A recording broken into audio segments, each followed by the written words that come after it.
Haven't you anything to say to me? Oh, yes. Are the birds all caged? The wild beasts all littered down? All the locks, chains, bolts, and bars in good order? Ugh. Is the little ease sufficiently uncomfortable? The racks, pincers, and thumb screws all ready for work? Ugh, you brute! These allusions to my professional duties are in doubtful taste. I didn't become a head jailer because I liked head jailing. I didn't become an assistant tormentor because I liked assistant tormenting. We can't all be sorcerers, you know. You brought that upon yourself. Colonel Fairfax is not a sorcerer. He is a man of science and an alchemist. Well, whatever he is, he won't be it for long. But he's to be beheaded today for dealings with the devil. His master nearly had him last night when the fire broke out at the Beecham Tower. Oh, how I wish he had escaped in the confusion. But take care. There's still time for a reply to his petition for mercy. No, I'm content to chance that. This evening at 7:30. You're a cruel monster to speak so unfeelingly of the death of a young and handsome gentleman. Young and handsome? How do you you know he's young and handsome? Because I've seen him every day for weeks past taking his exercise at the Beecham Tower. There. I believe you're jealous of him now. Jealous of a man I've never even spoken to. Jealous of a poor soul who's to die in an hour. No, I am. I am jealous of everybody and everything. I'm jealous of the very words I speak to you, because they reach your ears, and I can't go near them. How unjust you are. Jealous of the words you speak to me. Why, you know as well as I do that I don't even like them. Well, you used to like them. I used to pretend I liked them. It was mere politeness to comparative strangers. I don't believe you know what jealousy is. I don't believe you know how it eats at a man's heart, and it disorders his digestion, and it turns his interior into boiling lead. Oh, you are a heartless jade to trifle with the delicate organization of the human interior.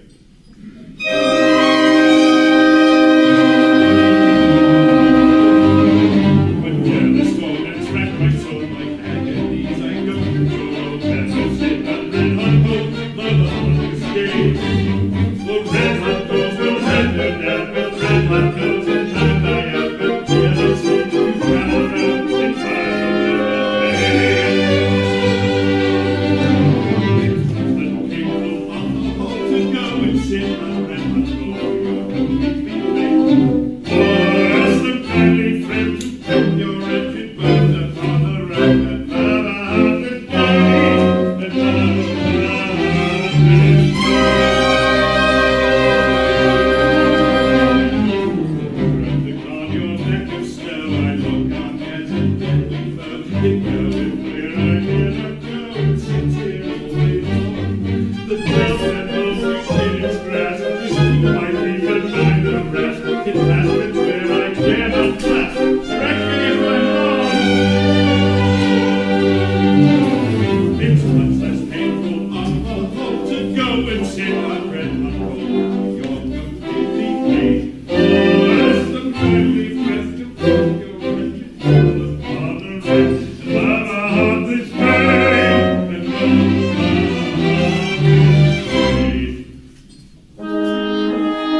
broken up. A dozen poor prisoners, Richard Colfax, Sir Martin Byfleet, Colonel Fairfax, Warren the preacher poet, and half a score others, all crammed into one small cell not 6 feet square. Poor Colonel Fairfax, who's to die today, is to be removed to number 14 in the cold harbor that he may have his last hour alone with his confessor, and I've to see to that. Poor gentleman, he'll die bravely. I fought under him 2 years since, and he valued his life as if it were a feather. He is the bravest, the handsomest, and the best young gentleman in England. He twice saved my father's life, and it's a cruel thing, a wicked thing, and a barbarous thing that so gallant a hero should lose his head. For it's the handsomest head in England. Aye, for dealings with the devil. If all were beheaded who dealt with him, it'd be busy doings on Tower Green. You know very well that Colonel Fairfax is a student of alchemy, nothing more and nothing less. But this wicked tower, like a cruel giant in a fairy tale, must be fed with blood, and that blood must be the best and bravest in England, or it's not good enough for the old blunderbore. Silence, you silly girl. You know not what you say. I was born in the old keep, and I've grown grey in it, and please God I will die in it. And there's not a stone in its walls that is not as dear to me as my own right hand.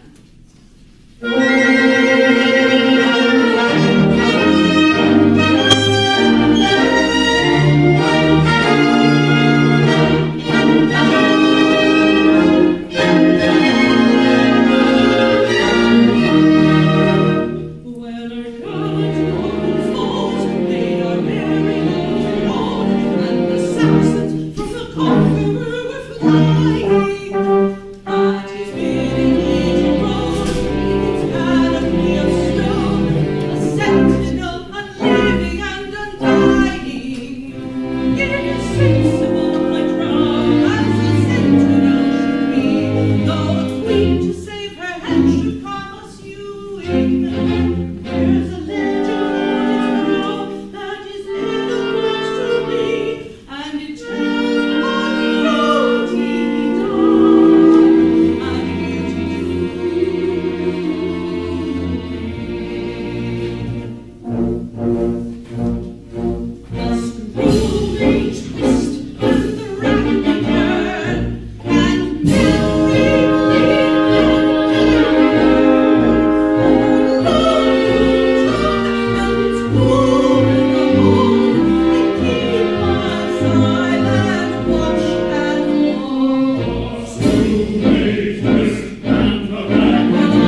valor in saving his standard and cutting his way through 50 foes who would have hanged him, has been appointed a yeoman of the guard who will arrive today. And as he comes straight from Windsor, where the court is, it may be that he will bring the expected reprieve with him. Oh, but he may. Amen to that. But the colonel twice saved my life, and I'd give the rest of my life to save his. And wilt thou not be glad to welcome thy brave brother, with the fame of whose exploits all England is a-ringing? Aye, truly, if he brings the reprieve. And not otherwise. Well, he's a brave fellow indeed, and I love brave men. All brave men? Most of them, I verily believe. But I hope Leonard will not be too strict with me. They say he is a very dragon of virtue and circumspection. Now, my dear father is kindness itself, And leaves thee pretty well to thine own ways, eh? Well, I've no fear for thee. Thou hast a feather brain, but thou'rt a good lass. Yes, that's all very well. But if Leonard is going to tell me that I may not do this, and I may not do that, and I must not talk to that one, or walk with this one, but must go in the world with my lips pursed up and my eyes cast down, like a poor nun who has renounced mankind. Why, as I have not renounced mankind, and I don't mean to renounce mankind, I won't have it. There. Nay, he'll not check thee more than is good for thee, Phoebe, for he's a brave fellow, and bravest among brave fellows, and yet it seems but yesterday that he robbed the lieutenant's orchard. A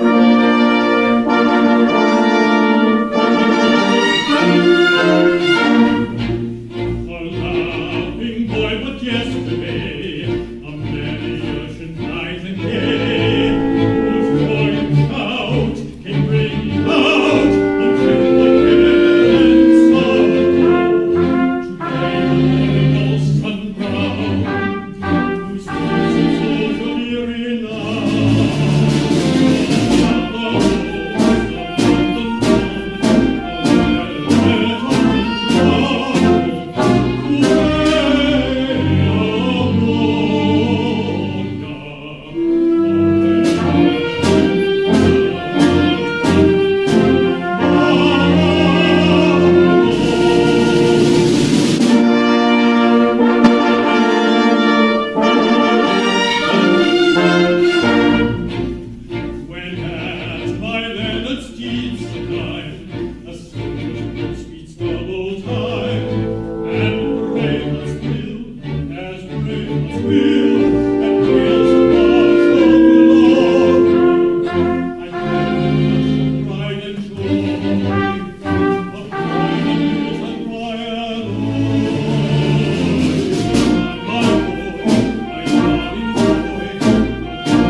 Leonard, my brave boy, I'm right glad to see thee. And so is Phoebe. Aye, hast thou brought Colonel Fairfax's reprieve?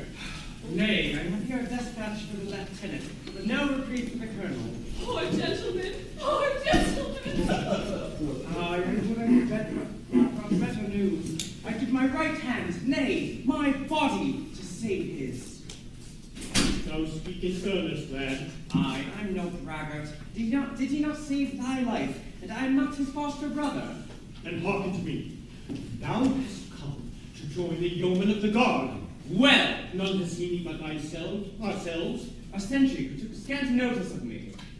Now, to prove thy words, give me the dispatch. And get thee hence at once.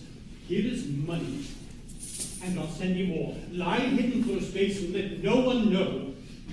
I'll convey a suit of yeoman's uniform to the colonel's cell. He shall shave off his beard so that none shall know him, and I'll own him as my son, the brave Leonard Merrill, who saved his flag and cut his way through 50 foes who thirsted for his life. Oh, he will be welcomed without question by my brother yeoman, I'll warrant that. Now, how to get access to the colonel's cell? The key is with thy sour-faced admirer, Wilfred Shadbolt. I think I can get anything I want from Wilfred. Oh. Mind I say, I think you may leave that to me. Then get me hence at once, lad, and bless you for the sacrifice. And take my blessing too, dear Leonard. It's thine, eh? Thy love is newborn. Wrap it up, lest it take hold and die.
In this happy little community, death, when he comes, doth so in punctual and business-like fashion, and I, like a courtly gentleman, giveth due notice of his advent, that one may not be taken unawares.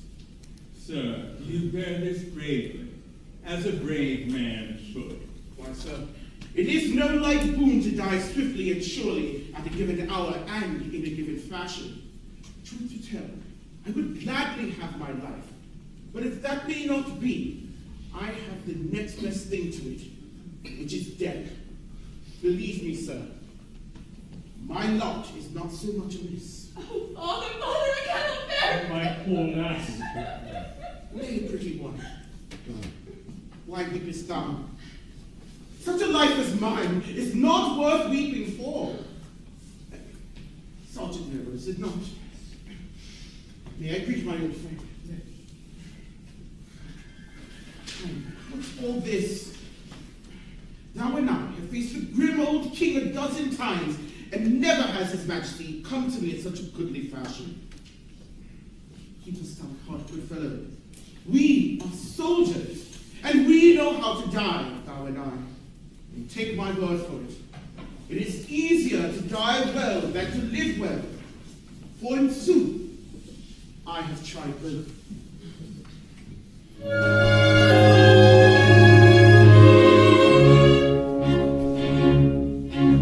Is life a boon? If so, it must befall, that death whene'er he call, must call too soon. Though fourscore years he give, yet one would pray to live another moon. What kind of plaint have I, who perish in July, who perish in July? I might have had to die, perchance in June. I might have had to die, perchance in June.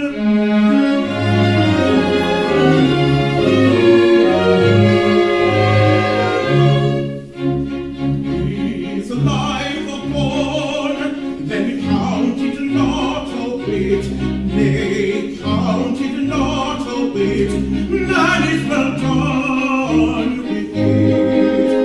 Soon as he's born, he should or mean to say to put the blame away, and I mourn for captured fugitive, my life must gladly give. I might have had to live another morn. I might have had to live another morn.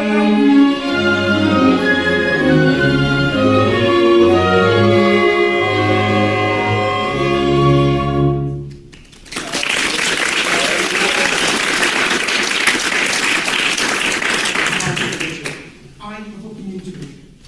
I am in this strait for no better reason than because my kinsman, Sir Clarence Portwhistle, one of the secretaries of state, has charged me with sorcery in order that he may succeed to my estate, which devolves to him, provided I die unmarried. As thou shalt most surely do. No, as thou most surely will not do by your worship's grace. I have How? I married forthwith, to be sure. But heaven have mercy, who wouldst thou marry? Nay, I am indifferent on that score. Coming death has made me a true and chivalrous knight, who holds all womanhood in such esteem that the oldest and the meanest and the most worst favored of them is good enough for me. So, my dear lieutenant, if thou wilt serve a poor soldier who has not but an hour to live, find me the first that comes. My confessor shall marry us. Her dower shall be my despondent name and 100 crowns to boot. No such poor dower for an hour of matrimony. A strange request. I doubt that I should be warranted in granting it. There was never a marriage troubled so little evil to the contracting parties. In an hour, she'll be a widow, and I a bachelor again for all time. Well, I will see what can be done, for I hold thy kinsman in abhorrence for the scurvy pick that he has paid thee. Oh, 1,000 thanks, good sir. We meet again on this spot in an hour or so. I shall be a bridegroom then, and your worship shall wish me joy. Till then, farewell. I am ready, good fellows. He's a brave fellow, and it's a pity that he should die.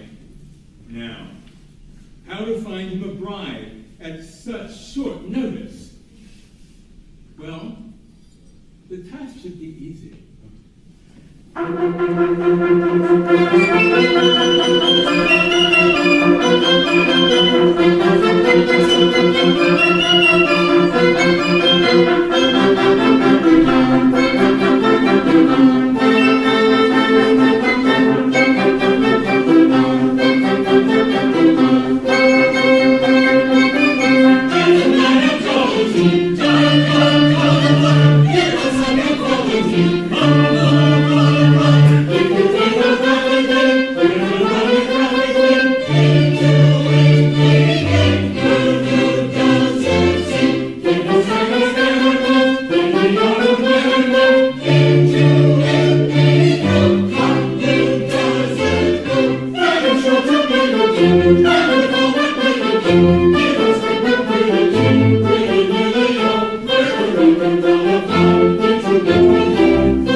Song and dance too.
Away with thee! Clear the rabble!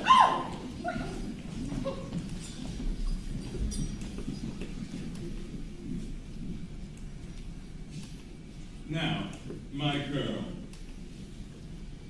who are you, and what do you here? May it please you, sir, we are two strolling players, Jack Point and I, Elsie Maynard, at your worship service. We go from fair to fair, singing and dancing and playing brief interludes, and so we make a poor living.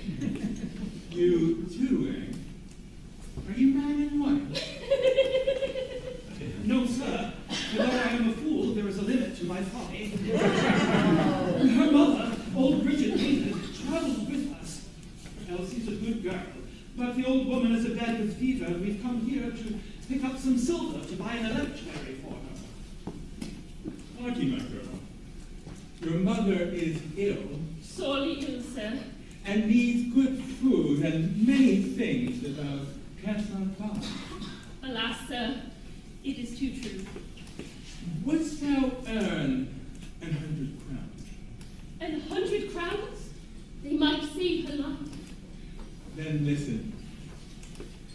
A worthy but unhappy gentleman is to be beheaded in an hour on this very spot. For sufficient reasons, he desires to marry before he dies. And he hath asked me to find him a wife. Wouldst thou be that one? The wife of a man I have never seen? Look you, sir, I am concerned in this, for though I am not yet wedded to Elsie Maynard, time works wonders, and there's no telling what may be in store for us. Have we your worship's word for it that this gentleman will die today? Nothing is more certain I grieve to say. And that the maiden will be allowed to depart the very instant the ceremony is at an end. The very instant. 100 crowns. And 100 crowns. For my part, I consent. It is for Elsie to speak.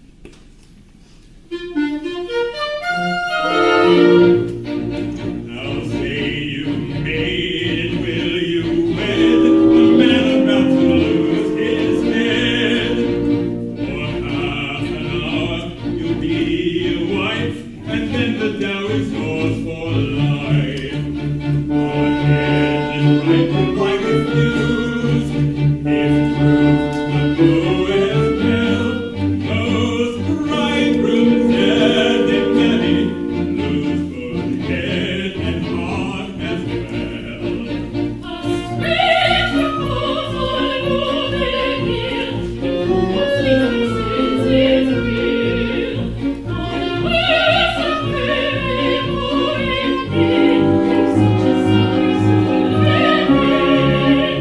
My mother says, like to die is sweet, my memory.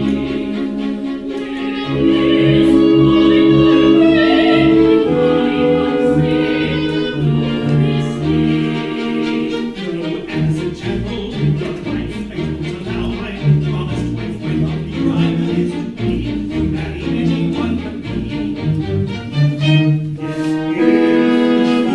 His promptly paid, and he will waive. Within the hour duly laid, objection I will waive. Yes, objection I will waive. Temptation, no temptation, the lady may offended. From whatever station your speech extended, or for wherever you do, there it is it to you. There it is, there it is, there it is it to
And so, good fellow, you are a jester.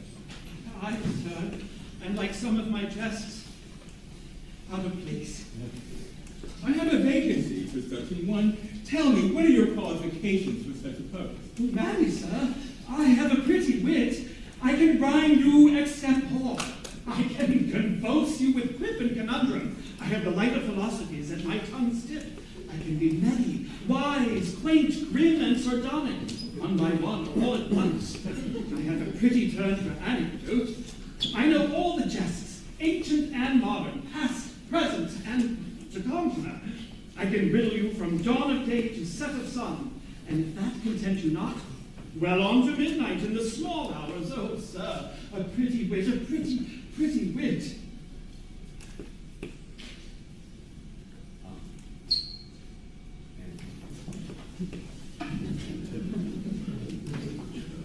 I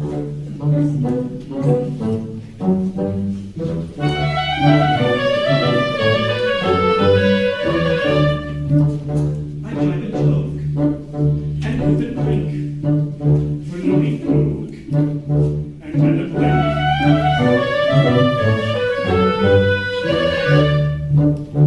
try my craft, and no fear, but in my shaft, and disappear.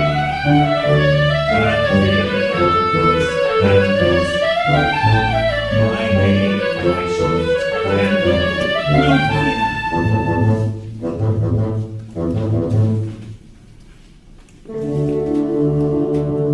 I'm tasted from the east and from the west.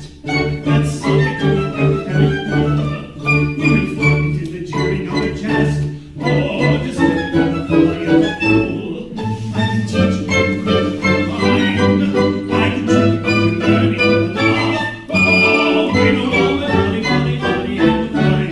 But we know the truth from the chaff. Oh, we know all the holly, holly, holly, and the vine. But we know true and truth from the chaff. I can sit a ragged really with the elves are this way of a belly laugh upon his head, marvelous was an end to him. When they're open to rose eyes, unpleasant to swallow with a will. Oh, he who reads fellow creatures' minds should always gild the philosophic will. Oh, he who makes fellow creatures' minds should always gild the philosophic will.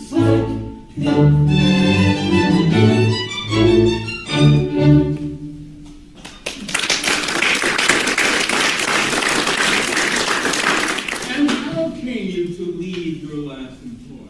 Why, sir, it was in this wise. My lord was the Archbishop of Canterbury, and it was considered that one of my jokes was unsuited to his Grace's family circle. In truth, I ventured to ask a poor riddle, sir, wherein lay the difference between his Grace and poor Jack Point. His Grace was pleased to give it up, sir, and thereupon I told him that whereas his Grace was paid 10,000 a year for being good, poor Jack Point was good for nothing. It was but a harmless jest, but it offended his Grace, who whipped me and set me in the stocks for the scuttled rogue. So we parted. I had as lief not take post again with the dignified clergy. But I trust you were very careful not to give offense. I have daughters. Sir, my tests are most carefully selected, and anything objectionable is expunged. If your honor pleases, I will try them first on your honor's chaplain. Can you give me an example? Say that I sat me down hurriedly on something sharp. Sir, I should say that you had sat down on the spur of the moment. I don't think much of that. Is there anything you can do? And has always been much admired, sir. But we will try again. Well then, I am at dinner, and the joint of meat is but half cooked. Why then, sir, I should say that what is underdone cannot be helped. I see. I think that manner of thing would be somewhat irritating. Well, first, sir, perhaps the use is everything, and you would come in time to like it. Well, we would suppose that I caught you kissing the kitchen wench under my very nose.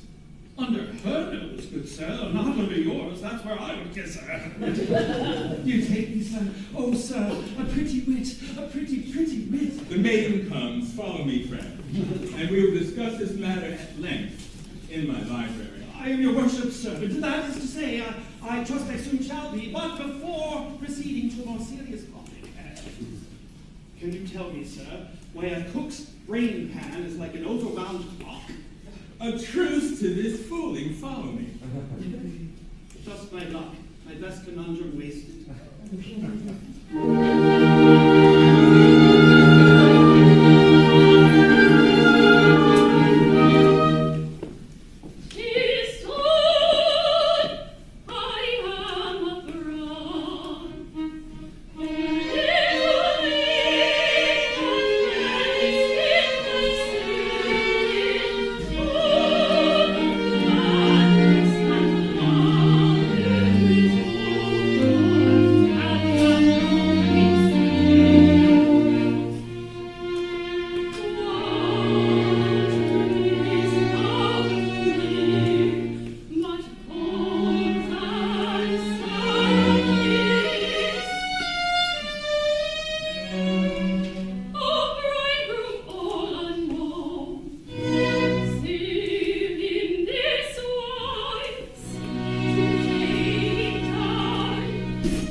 In the nice regulation of a screw, in 100th part of a single revolution, lieth all the difference between stony reticence and a torrent of impulsive embosoming that the pen can scarcely follow. I am a bad wag. A most light-hearted and delightful companion, Master Wilfrid. Thine anecdotes of the torture chamber are the prettiest hearing. I am a pleasant fellow, and I choose. I believe I am the merriest dog that barks. And we might be passing happy together. Perhaps. I don't know. But thou would make a most tender and loving woman. I, to one whom I really loved. For there is a wealth of love within this little heart saving up for, I wonder whom. Now in all the world of men, I wonder whom. To think that he whom I am to wed is alive and somewhere, perhaps far away, perhaps close at hand. And I know him not. It seemeth that I am wasting time in not knowing him. Well, now say that it is I. I suppose it just supposed only, say that thou art my very bride, and I thy cheery, joyous, bright, frolicsome husband, and that the day's work being done, and the prisoners stored away for the night, and thou and I are alone together, with a long, long evening before us. It is a pretty picture, but I scarcely know. It cometh so unexpectedly. And yet, were I thy bride? Aye, were that my bride? Oh, how I would love thee. Were I thy bride, then all the world beside were not too wide to hold my wealth of love. Were I thy bride, upon my breast, my loving head would rest as on my nest the tender turtle dove. Were I thy bride, this heart of mine would be one heart with thine, and in that shrine our happiness would dwell. Were I thy bride, but all day long our life should be a song, no grief, no wrong should make my heart rebel. Were I thy bride,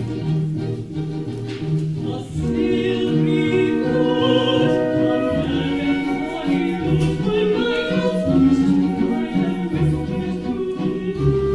Were I thy bride, a silent shrill, the fastest morning shrill to us a thrill of wooing as I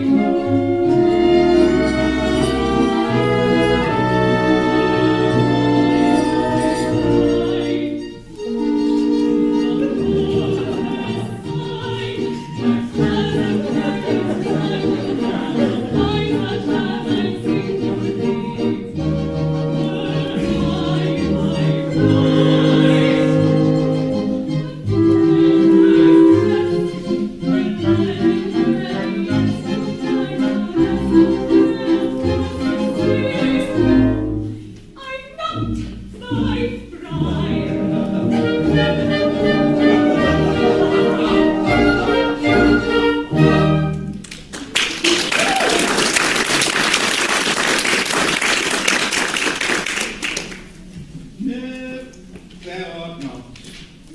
Thou art not my bride. Not yet. But Lord, how she wooed!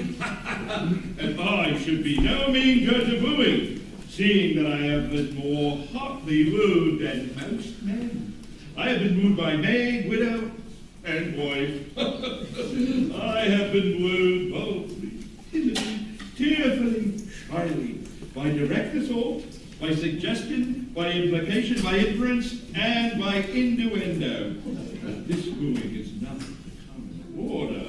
It is the wooing of one who must needs woo me, if she would die for it.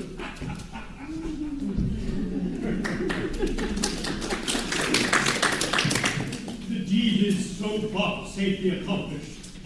The sly boots, how she wheedled him. What a helpless ninny is the lovesick man. He is but as a lute in a woman's hand. She plays upon him whatever tune she will. Hope that the colonel comes. Wait, he's just in time for the yeoman parade here in 2 minutes for his execution. My good and kind friend, thou runnest a grave risk for me. Such a no risk. I'll warrant none here will recognize you. You make a brave yeoman, sir. Oh, but the yeoman comes. Now remember, you are my son, the brave Leonard Neville. Yes. Now, sir, if I may not bear my own name, there is none other I would bear so bravely. Now, sir, put a bold face on it. Let me come.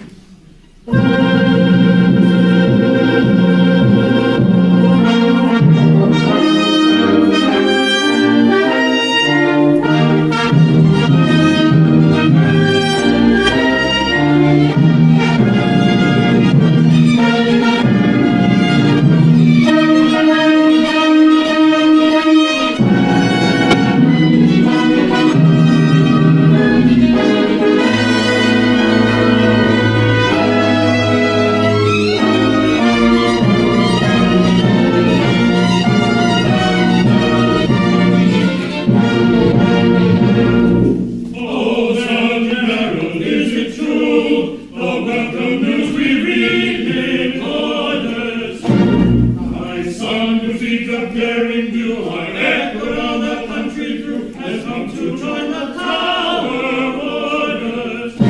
If so, we come to meet him, that we may fitly greet him, and welcome his arrival here. We shout and cheer and give the hurrah.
thy soul's blossom.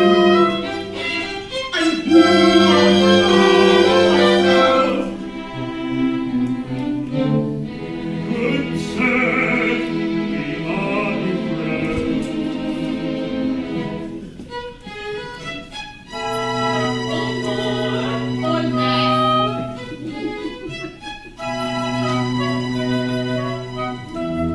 But rather less than more. To thy fond care I do commend thy sister.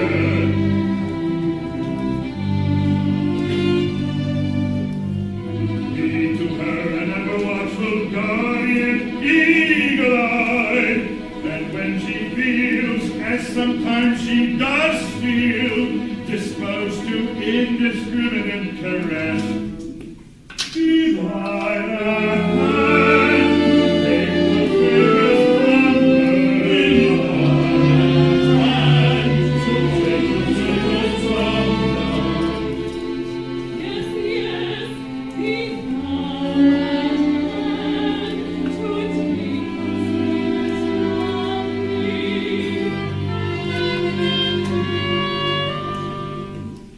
To thy fraternal care,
What do ye want?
The merry jests of Hugh Ambrose, number 7863, the poor wit and the rich counsellor.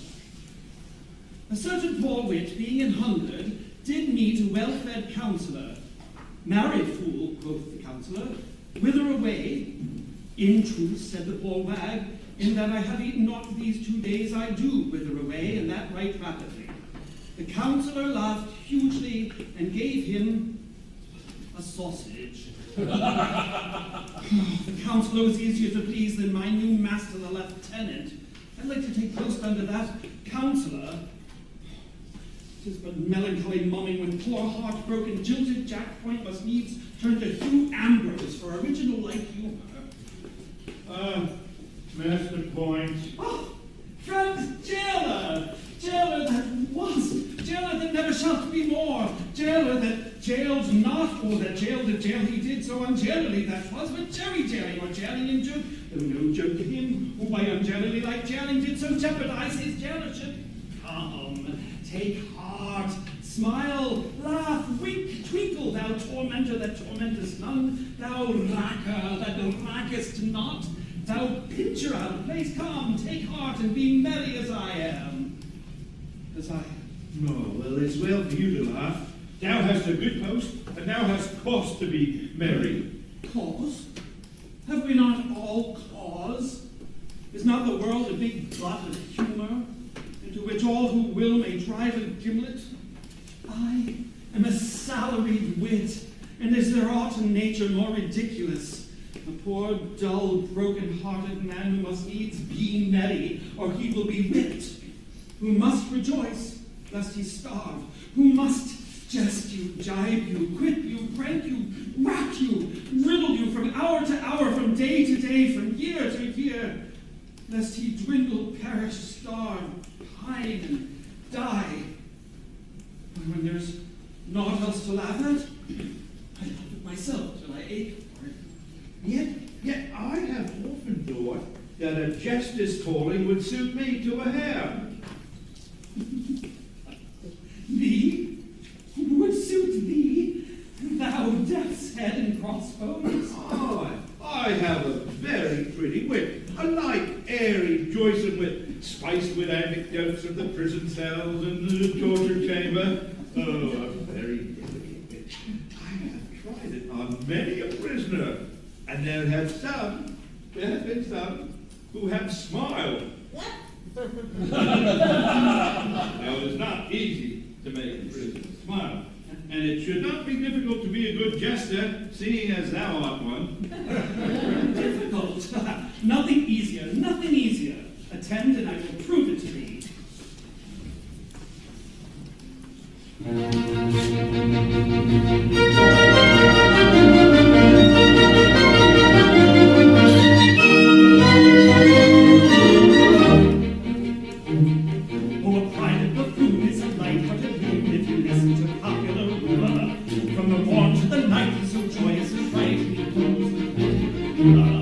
He's so bright and so tense, but the grows in adverse, and the people forgive his transgression. There are one or two rules that all family fools must observe that they know their profession.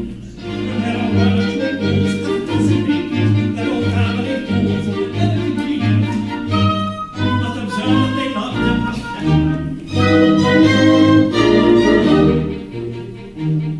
If you wish to succeed as a jester, you'll need to consider each person's auricular.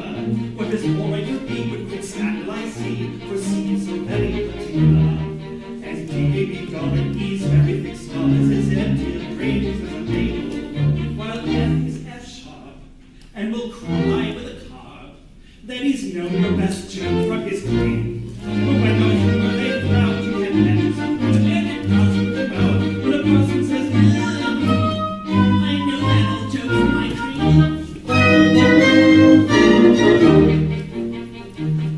If your master is surly from getting up early and tempers are short in the morning, an inopportune joke is enough to provoke him to give you at once a month's warning. Then if you refrain, he is at you again, for he likes to get value for money. Yet ask then and there, with an insolent stare, if you know that you're paid to be funny, it adds to the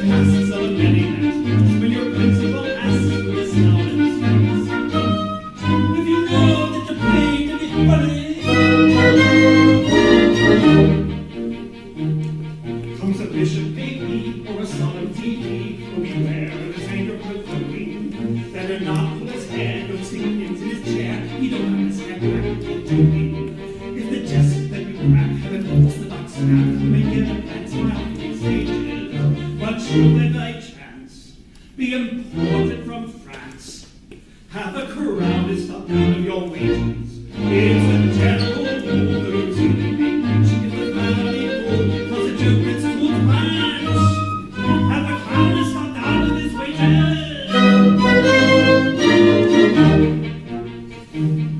Though your head it may rack with a bilious attack, and your senses of toothache you're losing. Don't be ropey and flat, they don't find you for that, if you're properly cleansed and amusing.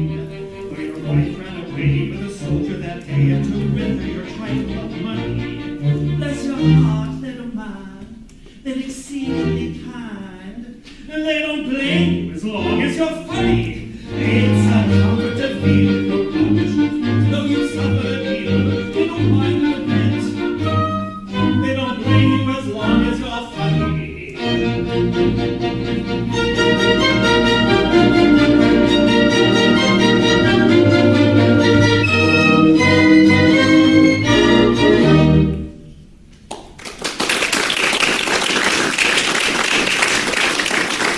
So, thou wouldst be a jester, eh?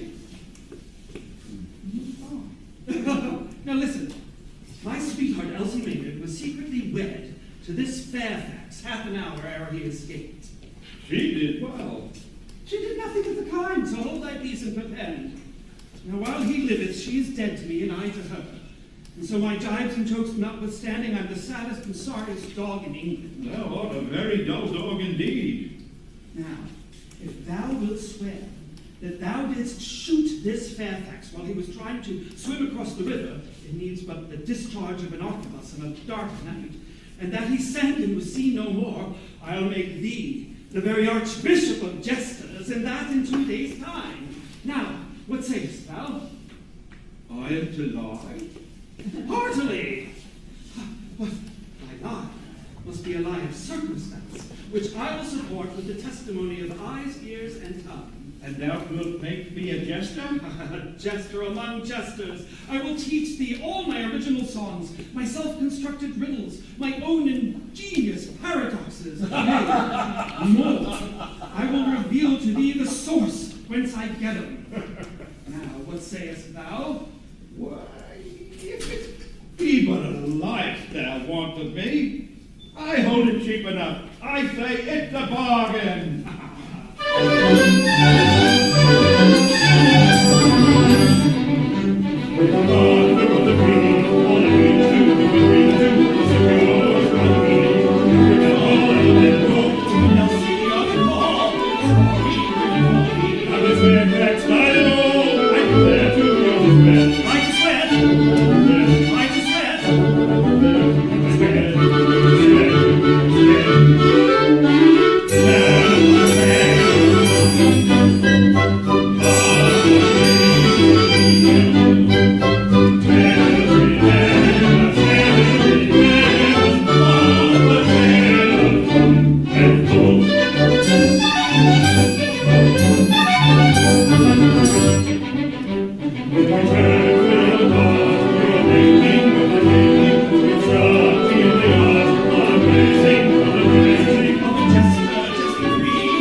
So I am free.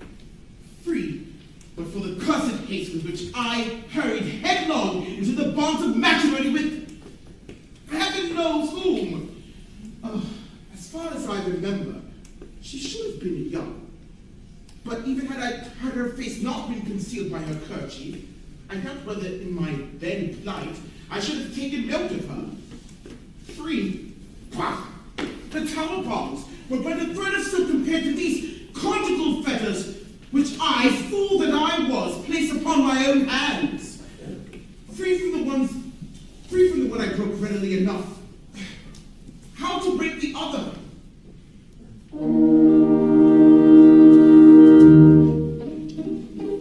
Free from his fetters grim, free to depart, free but in life and limb, in all but heart, bound to an unknown bride, for good and ill. Ah, he's on one little time, a prisoner still, a prisoner still. God is not one little tide, a prisoner still.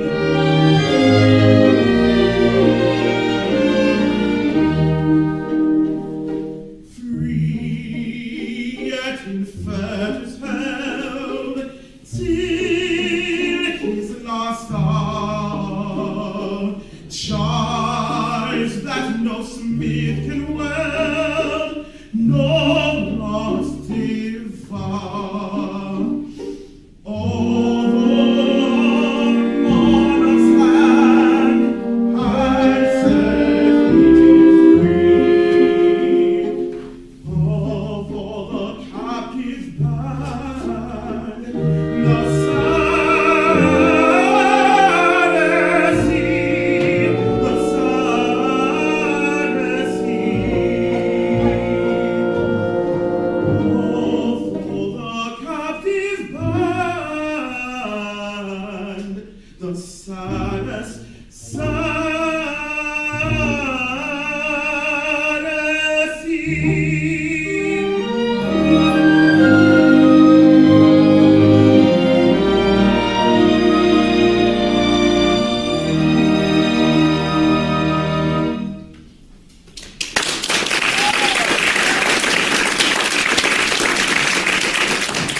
Well, Sergeant Merrill, how fares thy pretty charge, Elsie May? Well enough, sir. She is quite strong again and leaves us tonight. Ah, thanks to Dame Carruthers' kind nursing, eh? Aye, deuce take the old witch. It was a solid trick you played me, sir, to bring the fainting girl to me. It gave the old lady an excuse for taking up her quarters in my house, and for the last 2 years I've shunned her like the plague. Another day of it and she would have married me. Good Lord, here she is again.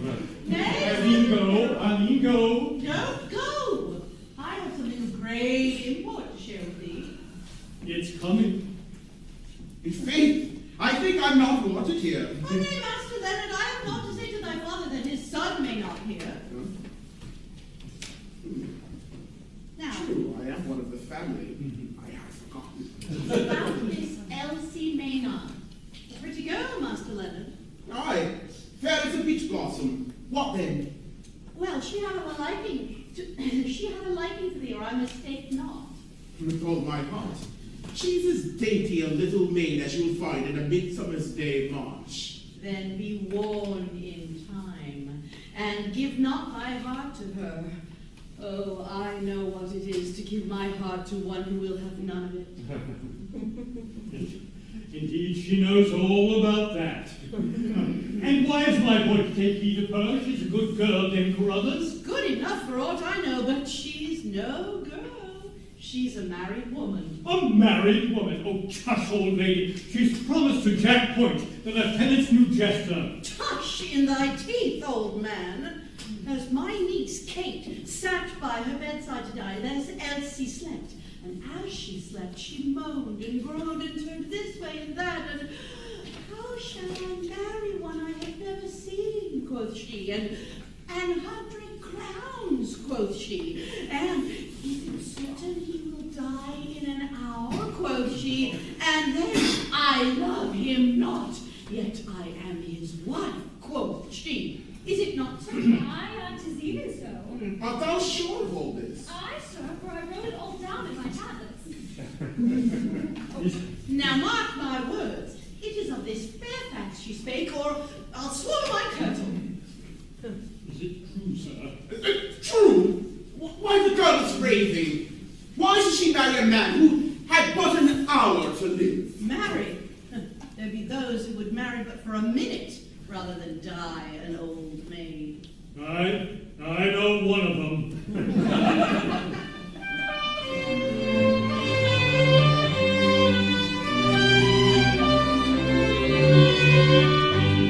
Strange adventure, maiden wedded to a groom she's never seen. Never seen. Groom about to be beheaded, even out on Tower Green. Tower Green. Grooming dreary dungeon line. Groom as good as dead or dying, for a pretty maiden sign. Pretty maid of 17, 17.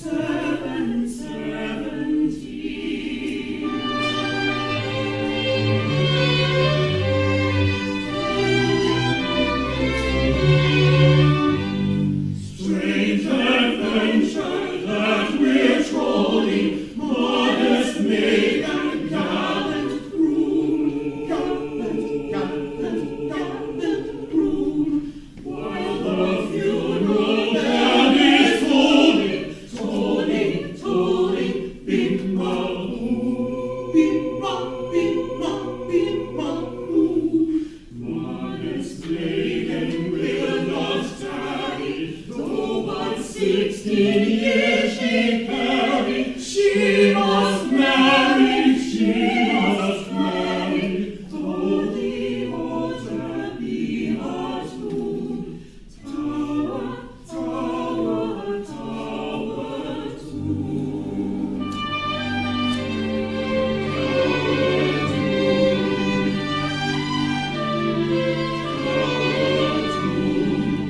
Though the altar be her tomb. Tower.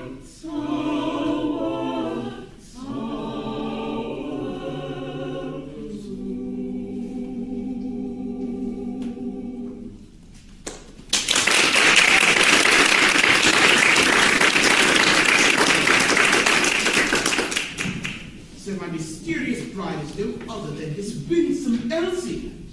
By my hand, 'tis no ill plunge in fortune's lucky bag.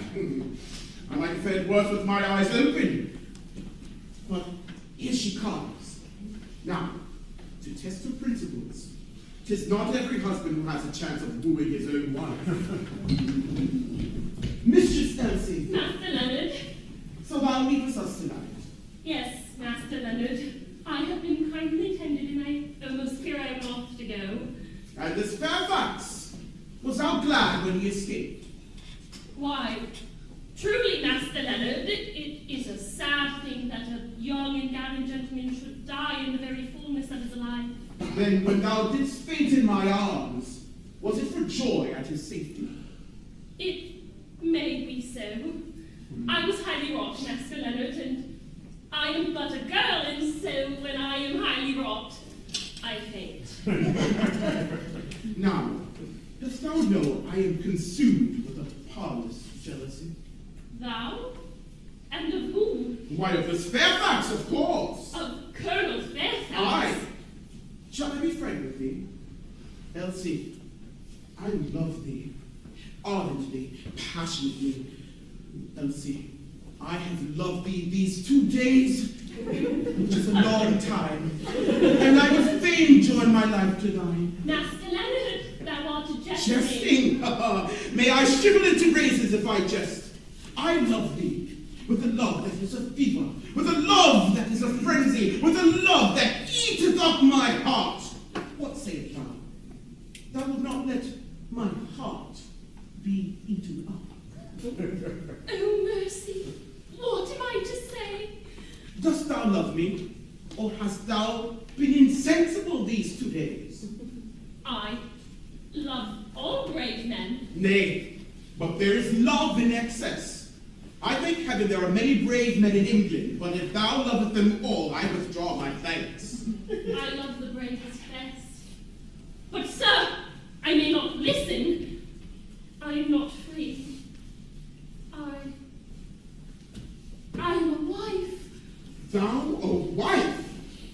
Whose? His name, his hours are numbered. Nay, his grave is dug and his epitaph set up. Come, his days. Sir, keep my secret. It is the only barrier that fate could place between us. My husband is none other than Colonel Fairfax. The greatest villain unhung, the most ill-favored, ill-mannered, ill-natured, ill-omened, ill-tempered dog in Christendom. It is very like.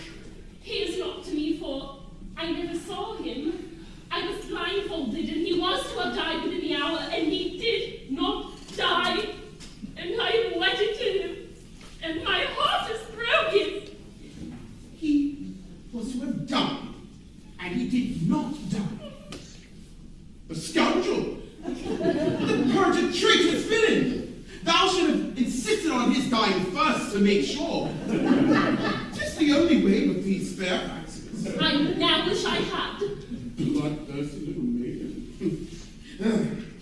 A fig for this Fairfax. Be mine. He will never know. He dares not show himself. And if he dare, what art thou to him? Fly with me, Elsie. We will be married tomorrow, and thou shalt be the happiest wife in England. Master Leonard, I am amazed. Is it thus that brave soldiers speak to poor girls? Oh, for shame! For shame! I am wed, not the less because I love not my husband. I am a wife, sir, and I have a duty, and oh, sir, thy words terrify me. They are not honest. They are wicked words, and unworthy thy great and brave heart. Oh, shame upon thee. Shame upon Nay, thee! Elsie, I did but jest. I spake but to try.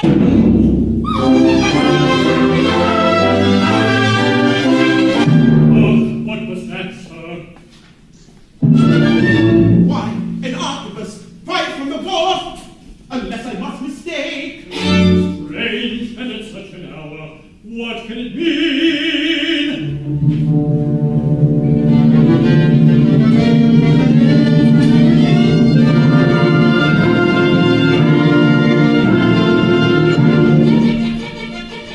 Now what can that mean?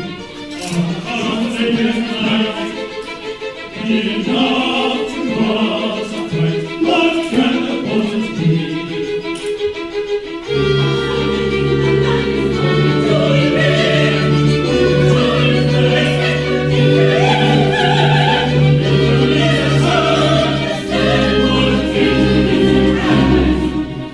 Who fired that shot? And once the truth declared, my lord, 'twas I to rashly judge forbear. My lord, 'twas he to rashly judge forbear.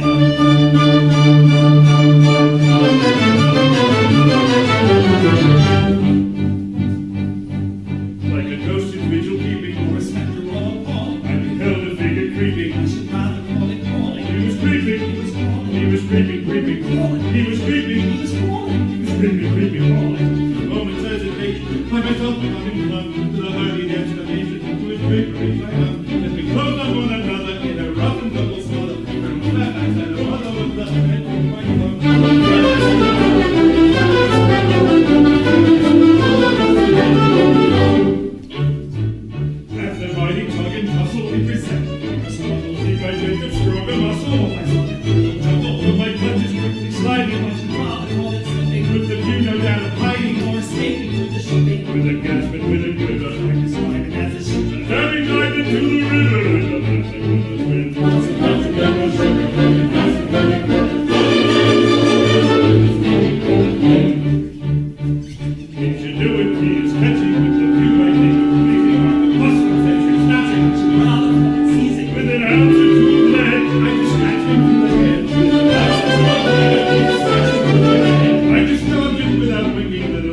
had him thinking. Like a stone I saw him thinking. I should say a lump of head. Like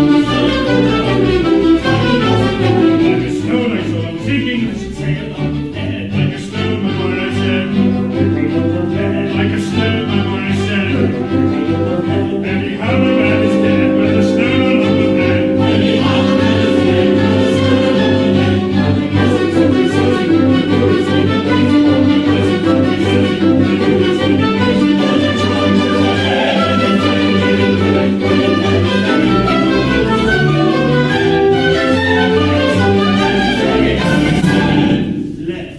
Stone. The river must be dragged and no time be lost. The body must be found at any cost. To this attend without undue delay. So set to work with what dispatch ye may. Yes, so set to work with what dispatch ye may.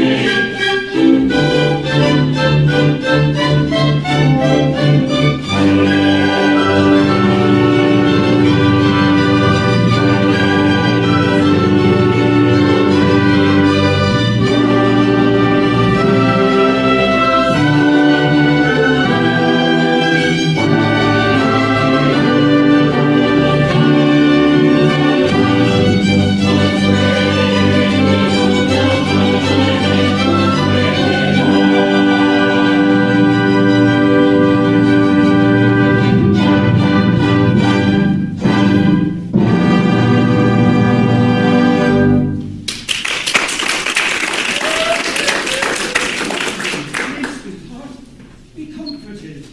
This Fairfax was but a pestilent fellow, and as he had to die, he might as well die thus as any other way.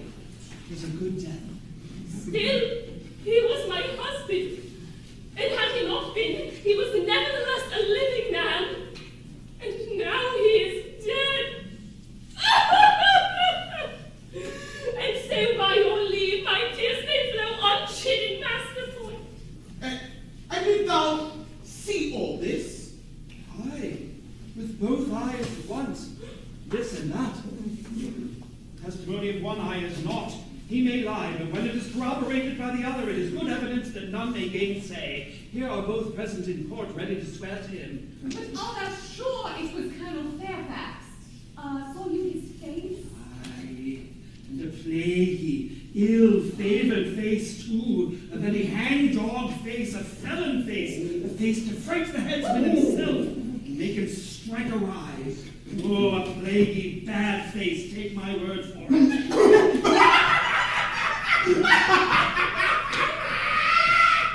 How they laugh! Tis ever thus with simple folk, an accepted wit has but to say, pass the mustard, and they roll their ribs out. If I ever come to life again, thou shalt pay for this, Master Point. Now, Elsie, thou art free to choose again. So, behold me. I am young and well-favored. I have a pretty wit. I can jest you, jibe you, quip you, crank you, rat you, riddle you. Tush, man! Thou knowest not how to woo. 'Tis not to be done with time-worn jests and threadbare sophistries, with quips, conundrums, rhymes, and paradoxes. 'Tis an art in itself, and must be studied gravely and conscientiously.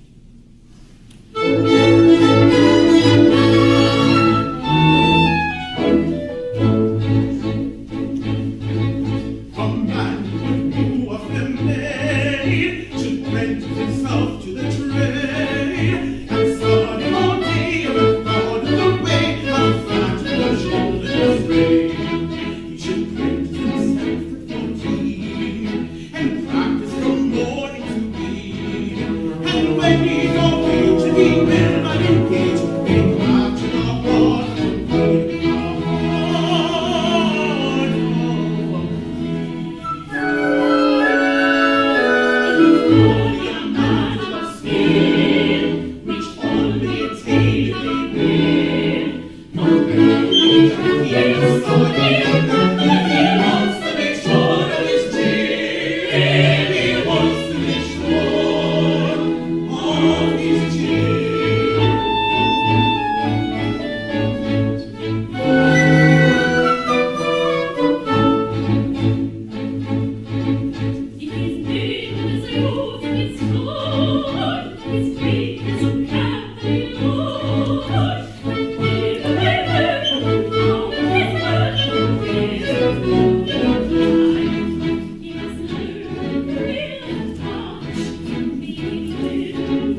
thus.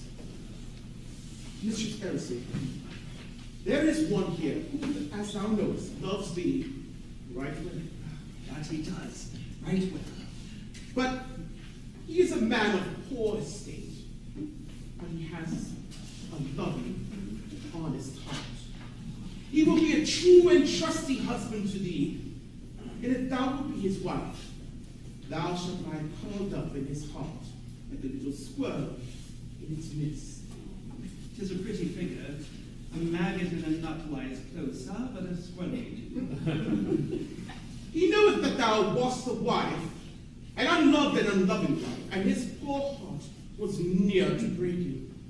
But now that thine unloving husband is dead, and thou art free, he would fain pray that thou would hearken unto him, and give him hope that thou wilt one day be his. He presses her hand and whispers in her ear. Odds bodkins, what does it mean? Now, sweetheart, tell me, will thou be this poor good fellow's wife? If the good, brave man, is he a brave man?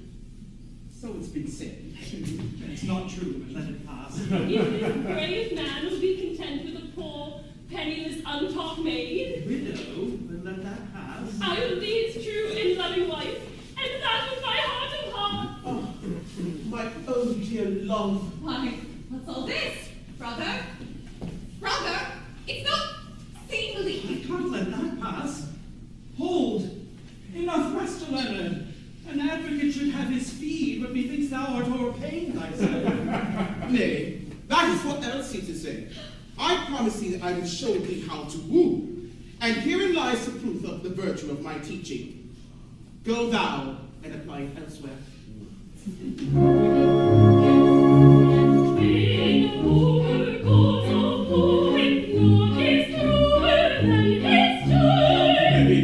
Hushing all his suing, boldly blushing, bravely coy, bravely coy,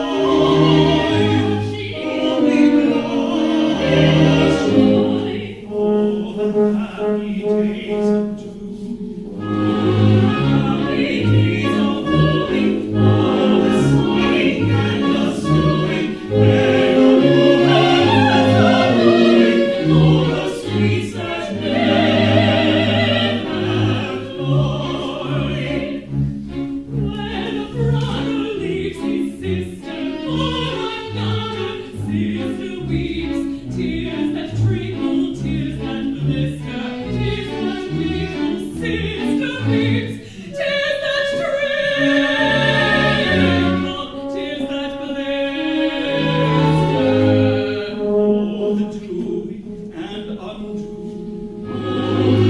Doing and undoing, all the sighing and the sewing, where a brother has a wooing, and a sobbing sister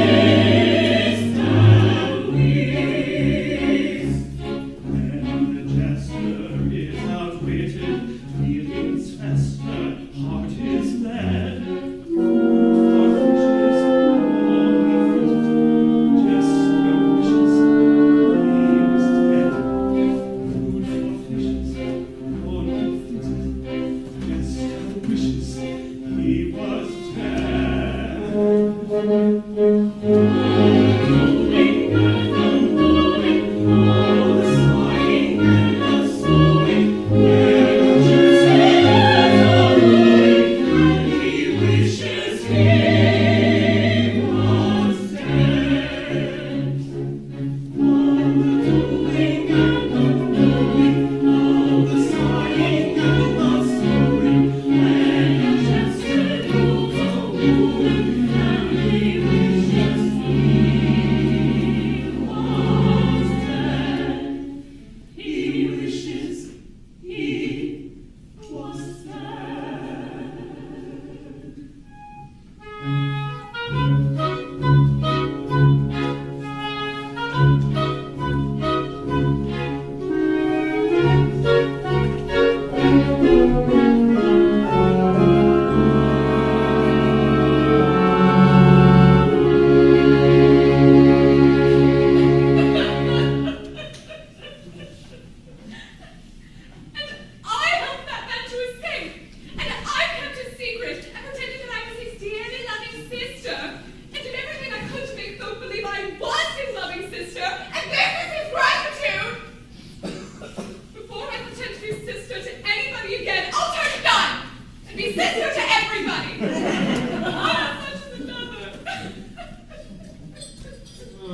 cook me nigh, but here is gossips. Joseph B? Ah, I am jealous of no craven cock on a hill who crows about what he'd do and he dare. I am jealous of another man, and a better man than he. So set that down, Master Wilfred. And he is to marry Elsie Maynard, the pale little fool. Set that down, Master Wilfred, and my heart is well nigh broken. There, thou hast it all. Make the most of it. The man thou lovest is to marry Elsie Maynard? Why, that is no other than your brother, Leonard Merrill. Oh, mercy, what have I said? What manner of brother is this, thou lying little jade? Speak! Who is the man whom thou hast kissed and called brother, and fondled and cuddled and kissed? With my connivance. Oh, Lord, with my connivance! Would it be this Fairfax? It is! It is this accursed Fairfax! It's Fairfax! It's Fairfax! Whom thou hast just shot through the head, and who lies dead at the bottom of the river. I may have been mistaken. We are but fallible mortals, the best of us. But I'll make sure. I'll make sure. Stay! Just one word. I think it cannot be Fairfax. Might I say I think, because thou hast just slain Fairfax. But whether he be Fairfax or no Fairfax, he is to marry Elsie. And as thou hast shot him through the head and he is dead, be content with that, and I will be thy wife. Is that sure? I? Sure enough, there's no help for it. Thou art a very brute, but even brutes must marry, I suppose. My beloved. Phoebe, rejoice! For I bring glad tidings. Colonel Fairfax's reprieve was signed 2 days since, but it was foully and maliciously kept back by Secretary Poltwhistle, who designed it that it should arrive after the colonel's death. It hath just come to hand and is now in the lieutenant's possession. And the colonel is free? Oh, kiss me, my dear. Kiss me again and again. God, death in my life. Art thou mad? Am I mad? Are we all mad? Oh, my dear, I will thy praise with joy. Come away from him, come away! Thou lying jade, thou clinging cockatrice, thou hussy. Let me try myself out. You. Peace, fool. He is my brother. Another brother? Are there any more of them? Produce them all at once and let me know the worst. This is the real Leonard, don't. The other was but his substitute. The real Leonard. I say, my father's own son. And how do I know this? Has he brother writ large on his brow? I mistrust thy brothers. Thou art but a false jade. Now, Wilfred, be just. Truly, I did deceive thee before, but it was to save a precious life. And to save it not for me, but for another. They are to be wed this very day. Is that not enough for thee? Come, I am thy Phoebe, thy very own, and we shall be wed a year, or 2, or 3 at the most. Is that not enough for thee? Phoebe, hast thou heard the brave news? I'm nigh mad with joy. Then that's all this. Oh, Father, he discovered our secret through my folly, and the price of the silence is... Wilfred's heart. Oh, no, Phoebe's hand.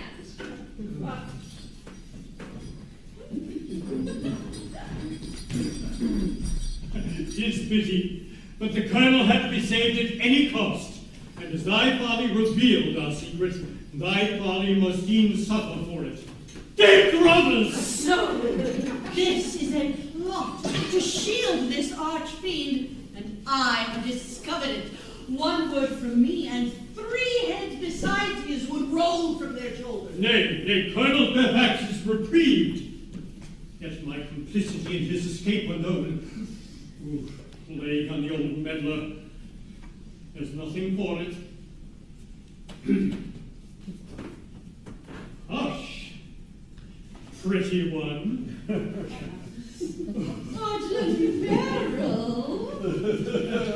Such bloodthirsty words ill become those cherry lips. Oh, good.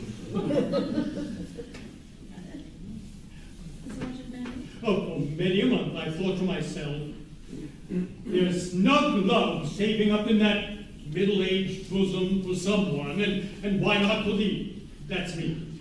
So take heart and tell her, that's thee, that thou, that's me, lovest her, that's thee, and oh, I'm a miserable old man, and I've done it, and that's me.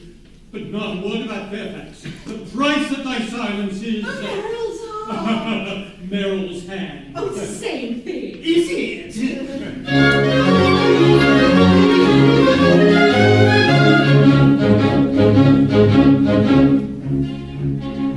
Rapture, rapture, when lost notary flushed and capture seeks the notary. Joy and jollity, and his heart great frivolity. Rapture, rapture, joy and jollity, and his heart great frivolity. Rapture, rapture. Humanity rid its soul of satanity,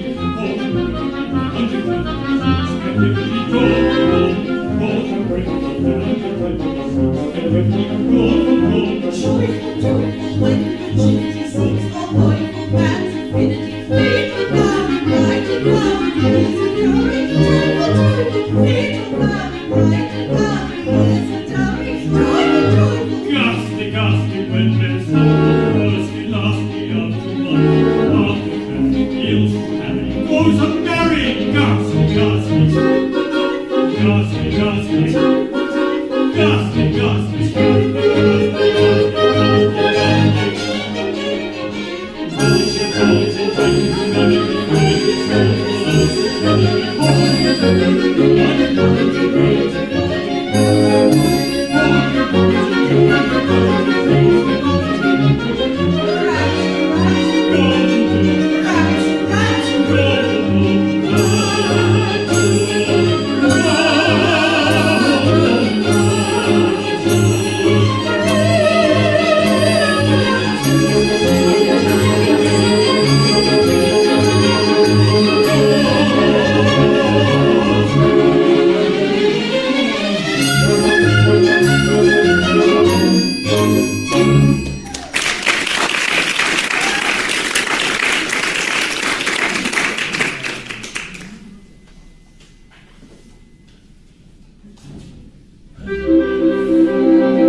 I bring to thee news, good or ill.